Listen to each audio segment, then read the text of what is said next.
Many people out there are spending their way to the grave. Now, what do I mean by that? I mean, when they're grocery shopping, they're buying foods that are directly linked to the rise in obesity, diabetes, high blood pressure, heart disease, and myriad other chronic conditions. I'm Corey Applin, host of Compound Action: How Small Steps Create Massive Change.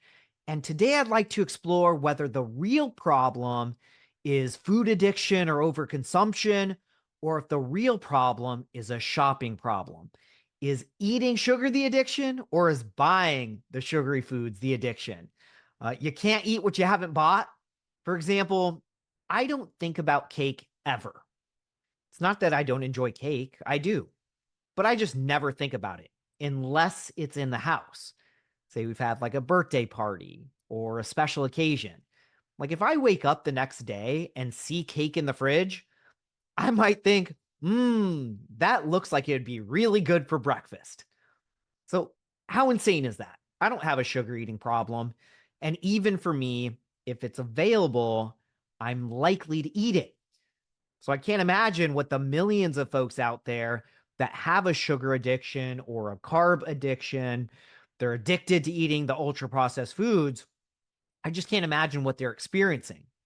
So I really want to explore this concept that you can't eat what you haven't purchased, because it can give us some insight into possible solutions. Because using willpower isn't the answer. We can fight against willpower, but we're always going to lose out eventually. If it's in the pantry, it's going to get eaten, period. So then the question becomes, can strategies be created to prevent those foods from getting into the pantry to begin with? And I think a lot of people are kind of on autopilot when they go grocery shopping. They're buying the same things this week that they bought last week. And some of it's out of a feeling of necessity, ultra processed pastas, breads, the snacks, the sugary desserts. They've all become staples of the American diet, even though they're all linked to those chronic health problems that I mentioned. And if you ask most people to rate those foods, most are going to already know that they aren't healthy, at least not if eaten regularly or, in large quantities. So for some, it's definitely out of that feeling of necessity. And some really don't know. They've never even thought to research what a healthy meal should look like. But a purchasing of these foods, especially the sweets and snack foods, is more about delayed gratification. I've talked about cravings before, and there's this movie reel that often plays in people's minds. A satisfaction, even just imagining when those foods are going to be eaten. A ritual after dinner, or when they're laying in bed watching their favorite show on Netflix. The instant gratification is the actual eating of the cookie or the chocolate or the chips or the crackers, whatever it is. That's the part that's almost impossible to fight. If it's right there, it's in the house, it's so easy to give in, and no one's going to tell you not to. But delayed gratification, the shopping habit, that actual purchasing of these foods, this can be changed so much easier. So you can fill your basket with the nutritious foods that are going to make you feel great, as opposed to the toxic foods that push you towards the grave. Now, I'm going to give you some strategies here in a moment, but before I do, I can already hear people screaming, but eating healthy is so expensive. We're in 2024. If you have Google, which you do, you can find thousands of pages dedicated to eating healthy on a budget. There's apps you can download on your phone that literally compare prices of foods between your local grocery stores, so you can make sure you're getting the best deal. Clipping coupons has never been easier. So if you're still thinking that eating healthy is too expensive, you're just making excuses, especially given the fact that the average American spends about 10% of their total income on eating fast food, money that could easily be put towards buying fresh foods at the grocery store.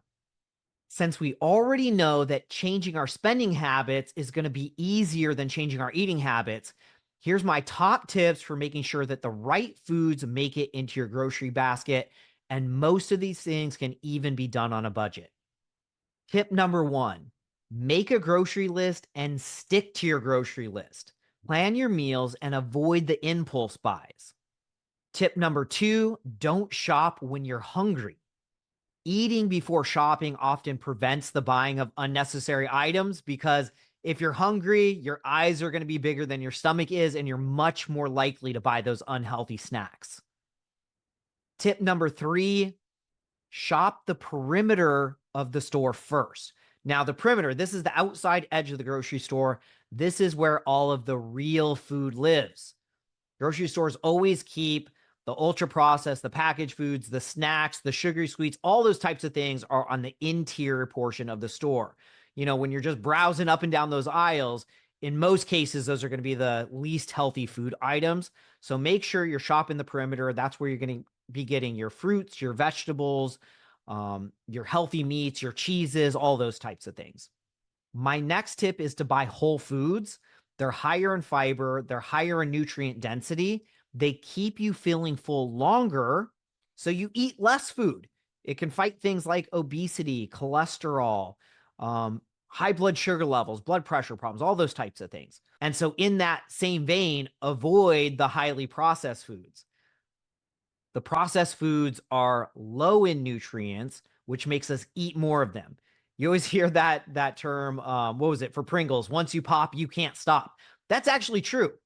When something is so devoid of nutrients, it never signals to your brain that you should be full. So you just keep eating and eating and eating, meaning you eat more, so you're more likely to overeat. Another tip is to shop for seasonal produce. In-season produce, it's oftentimes cheaper and it's more nutritious. And when you can't, buy frozen fruits and vegetables. They're still highly nutritious and they're available year-round, which prevents a lot of waste. And my last tip is to buy in bulk. This is especially true for things with the longer shelf life. The whole grains, the beans, the nuts, those types of things. That way you have larger quantities at home, so you always have some healthful foods to turn to. Following these tips could help save your wallet, your health, and get you looking and feeling better. If you have any tips that have worked for you that I didn't mention, please share them in the comments. Stay healthy out there, and I'll catch you on the next episode.